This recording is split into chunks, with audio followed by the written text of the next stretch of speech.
রোনাস ওয়ার্ল্ডের আরেকটি ব্লগে আপনাদের স্বাগত। আজকে আমরা যাচ্ছি পুরুলিয়া। এখন ভোর 5:42 বাজে। এখনো সূর্যের আলো ফোটেনি, সেটা আপনারা দেখতেই পাচ্ছেন। চলুন আমাদের সাথে ঘুরে আসি পুরুলিয়া। গুগল ম্যাপ দেখাচ্ছে 7 ঘন্টা সময় লাগবে এখান থেকে পুরুলিয়া যেতে। চলুন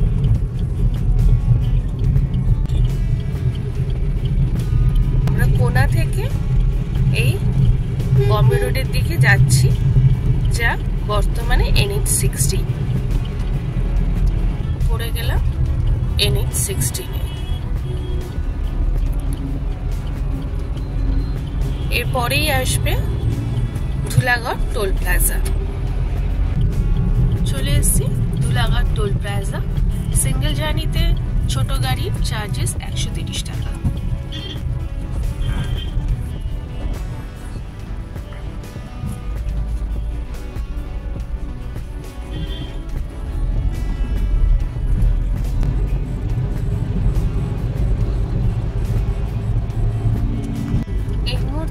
আমরা উলবেড়িয়া ক্রস করছি, ঘড়িতে 6:40।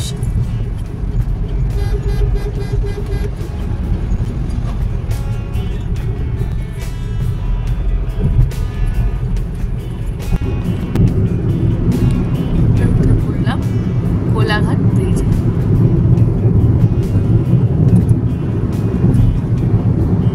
ঘড়িতে সময় 6:57। মোটামুটি 100 ঘন্টার ভেতর আমরা কোলাঘাট পৌঁছে গেছি। সাঁতরাগাছিতে একটা জ্যাম আর নিজেদের তেল ভরা গাড়িতে এই নিয়ে 100 ঘন্টা লেগেছে। নেমে পড়েছি কোলাঘাটে। এই যে দেখতে পাচ্ছেন শেরে পাঞ্জাব, আর তার ঠিক উল্টো দিকে আনন্দ রেস্টুরেন্ট। এই রেস্টুরেন্টেই আজকে আমরা একটা কফি ব্রেক নেব। আমরা একটা ছোট্ট কফি ব্রেক নিয়ে আবার রওনা দিলাম পুরুলিয়ার উদ্দেশ্যে। ঘড়িতে এখন 7:35 বাজে। এখান থেকে পুরুলিয়াতে যেখানে আমরা থাকবো, অযোধ্যা পাহাড়ের কাছে পাথরডুংরি ইকো কটেজ, সেটা দেখাচ্ছে 190 কিলোমিটার। যেতে লাগবে 5 ঘন্টা 21 মিনিট সময়। চলুন। কথা বলতে বলতে চলে এলাম ডেবরা টোল প্লাজা। এই ডেবরা টোল প্লাজাতে সিঙ্গেল জার্নিতে টোল চার্জেস হচ্ছে 80 টাকা। প্রভাত বন্ধুরা, আমরা চলেছি পুরুলিয়া। আর পুরুলিয়ার তো অনেকগুলো সার্কিট আছে। আমরা যেদিকটা যাচ্ছি সেটা অযোধ্যা পাহাড়ের কাছাকাছি, বরাভূম স্টেশনের কাছে পাথরডুংরি ইকো কটেজ নামে একদম 3-4 মাস হলো খুলেছে এরকম একটা রিস্পের আর কি। তো সেখানে আমরা বুকিং করেছি। একেবারে অফবিট ডেস্টিনেশন। আমাদের সাথে চলুন। এবার পুরুলিয়া যাওয়ার অনেকগুলো রুট আছে, মেনলি 3টে রুট। একটা হচ্ছে দুর্গাপুর দিয়ে, দুর্গাপুর এক্সপ্রেসওয়ে গিয়ে বর্ধমান দিয়ে বা দুর্গাপুর দিয়ে ঢোকা যায়। আমরা সেদিক দিয়ে যাচ্ছি না, ওই রাস্তা ভালো নেই, প্রচুর কাজ হচ্ছে রাস্তায়। দ্বিতীয়ত রুট হচ্ছে যেটা শর্টেস্ট রুট কিলোমিটার ওয়াইজ, সেটা হচ্ছে আরামবাগ হয়ে বিষ্ণুপুর হয়ে। সেই রাস্তাতেও আমরা যাচ্ছি না, তার কারণ আমরা লাস্ট আপনারা দেখেছেন আমাদের বিষ্ণুপুর ব্লগে, আমরা আরামবাগ দিয়ে বিষ্ণুপুর গেছিলাম।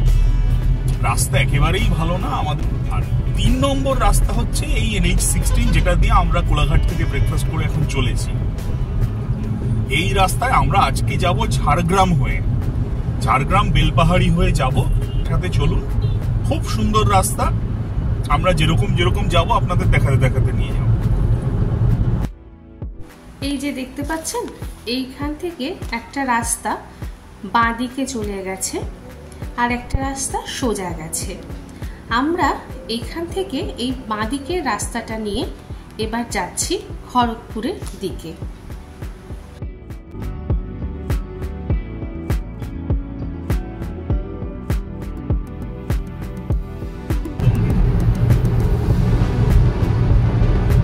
এটা দিয়ে আমরা সোজা যাব ঝাড়গ্রামের দিকে। খড়গপুর চৌরঙ্গি, এইখান থেকে বাঁ দিকের রাস্তাটা গেছে হচ্ছে খড়গপুর শহরের ভেতর। সোজা রাস্তা যেটায় আমরা যাব সেটা যাবে ঝাড়গ্রামের দিকে, আর এই ডান দিকের রাস্তাটা চলে গেছে গড়বেতা বাঁকুড়া হয়ে পুরুলিয়া, এটা দিয়েও যাওয়া যায়। Continue on National Highway 49 for 33 kilometers.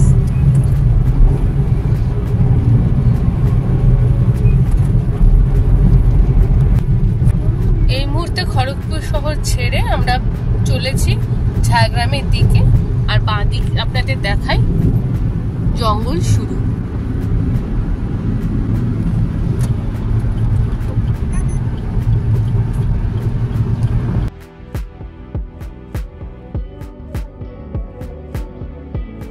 ডান দিকে দেখুন কি সুন্দর ছোট্ট একটা রেলওয়ে স্টেশন, এটাই হলো খেমাশুলি রেলওয়ে স্টেশন।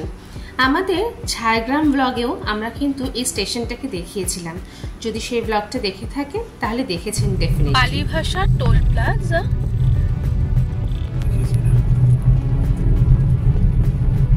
বালি ভাষা টোল প্লাজার টোল চার্জেস সিঙ্গেল জার্নিতে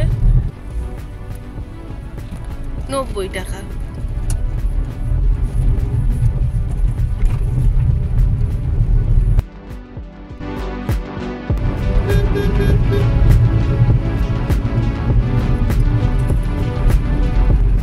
এখান থেকে Jhargram 24 kilometre.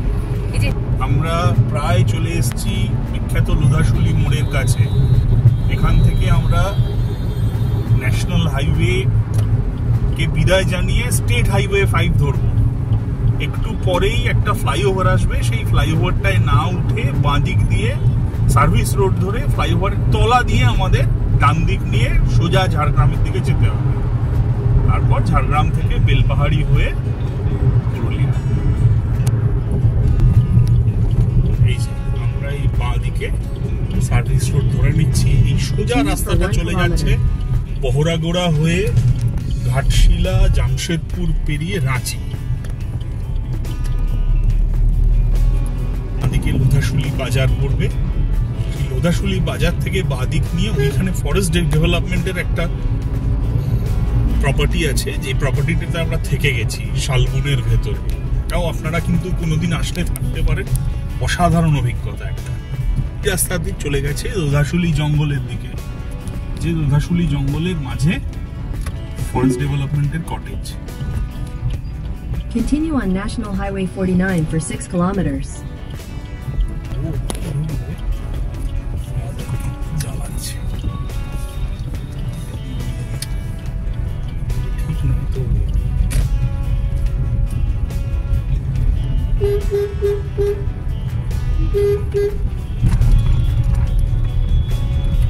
Continue on State Highway 5 for 14 kilometers.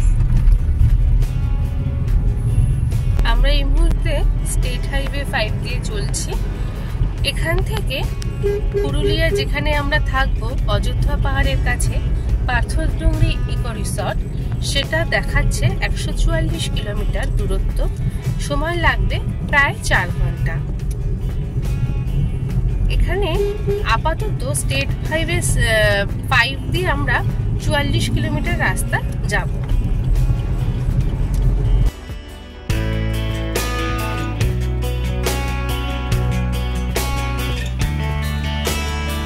ঢুকে পড়েছি জামবনিতে। মুহূর্তে আমরা রয়েছি ঝাড়গ্রাম শহরের ভেতরের রাস্তা দিয়ে।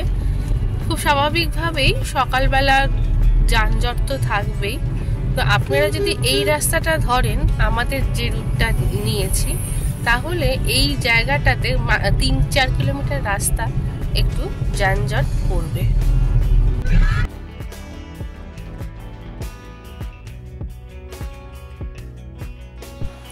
ঢুকে পড়েছি বেলপাহাড়ি অঞ্চলে। এখানেই আমরা ব্রেকফাস্ট করব এবং একটু চা টা খেয়ে ফ্রেশ হয়ে নিয়ে আবার রওনা দেব আমাদের গন্তব্যের দিকে।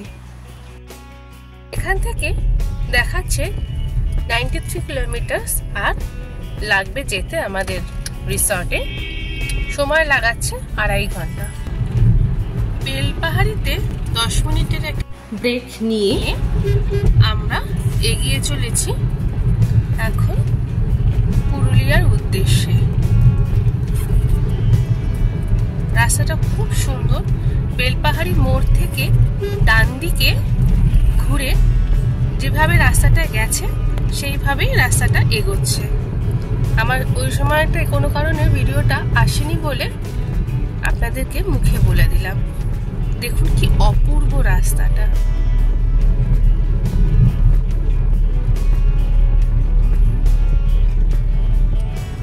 এই মুহূর্তে আমরা যাচ্ছি সুতানের জঙ্গলের ভেতর দিয়ে। সামনেই একটা পুলিশ পোস্টিং দেখতে পাবেন আপনারা, একটু খেয়াল করুন। এই যে এখানেই রয়েছে পুলিশের পোস্টিং। আমরা পুরুলিয়া জেলায় ঢুকে পড়েছি। এই মুহূর্তে আমরা রয়েছি বান্দোয়ানে।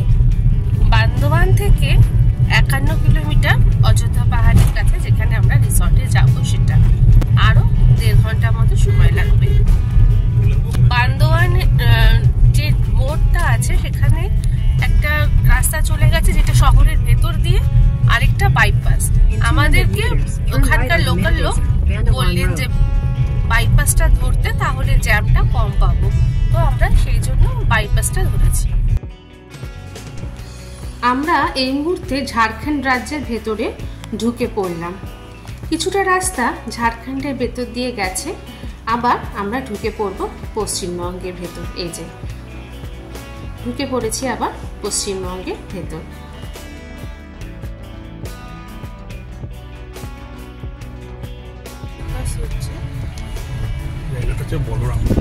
এটা হচ্ছে বলরামপুর বাজার ক্রস করে এই বাইপাসটা পড়ছে, কিন্তু প্রচুর স্পিড ব্রেকার আছে রাস্তায়।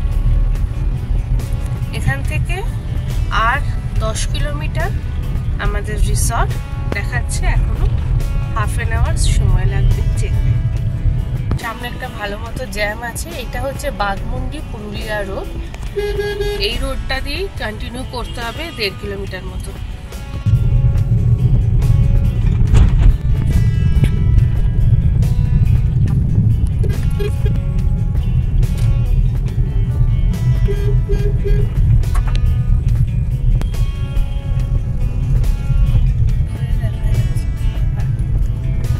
আশা করি আপনারাও দেখতে পাচ্ছেন ডান দিকে পাহাড়ের টিলা দেখা যাচ্ছে।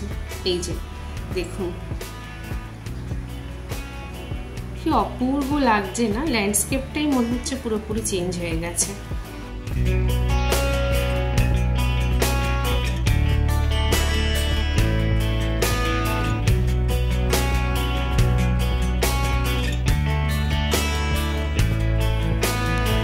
সামনে এত সুন্দর পাহাড়, এই যে একটু গাড়িটা না থামিয়ে পারলাম। চারদিকটা দেখুন কি অসাধারণ। আর সামনে এই পাহাড়। চলুন গাড়িতে উঠে যাই।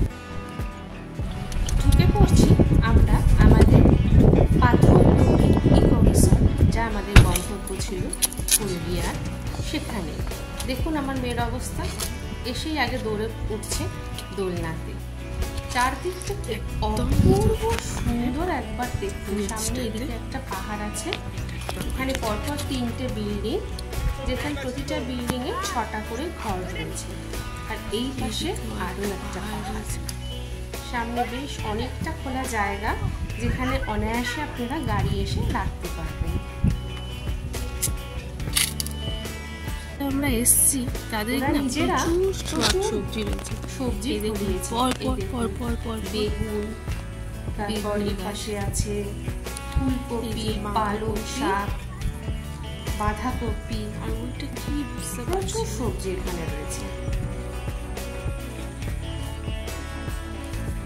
কি বুঝতে পারছি না। ও মূলো শাক।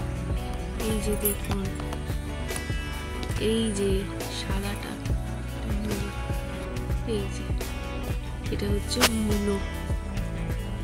প্রচুর রয়েছে। ওইদিকে দেখুন টমেটো। এই পাশটায় ওদের ডাইনিং রুম।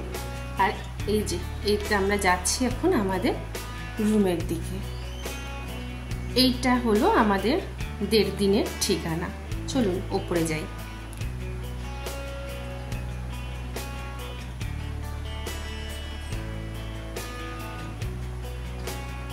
দেখুন উঠতেই কি অসাধারণ দৃশ্য লাগছে, অপূর্ব সুন্দর। আর এই যে 12 নম্বর রুম, এটা হচ্ছে আমাদের। ভেতরে ঢুকতে একটা ডাবল বেডের কিং সাইজ বেড অ্যাকচুয়ালি।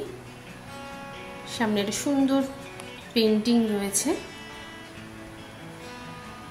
এখানে একটা 2 সিটার সোফা, চেয়ার, এখানে ক্যাবিনেট রয়েছে।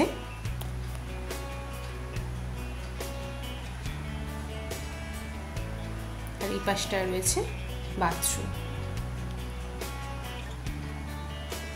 এত ইন্টেরিয়ার কিন্তু ভীষণ ভালো ইকুইপড।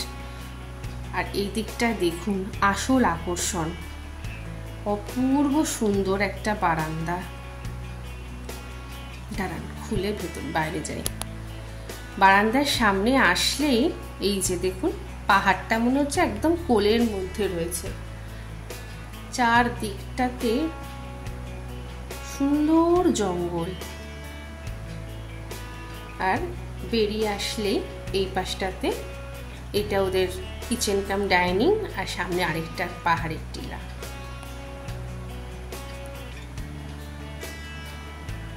নিশ্চিন্তে দুদিন কিন্তু আরামসেই কাটানো যায়। আপনাদের রাতের সৌন্দর্যটাও দেখিয়ে দিই। যদি এই ব্লগটা ভালো লেগে থাকে তাহলে অবশ্যই লাইক, কমেন্ট, শেয়ার এবং সাবস্ক্রাইব করবেন। দেখা হবে খুব শিগগিরই পরবর্তী আরেকটি ব্লগে। সবাই খুব ভালো থাকবেন, সুস্থ থাকবেন, সাবধানে থাকবেন। দেখা হবে খুব শিগগিরই পরবর্তী আরেকটি ব্লগে। নমস্কার।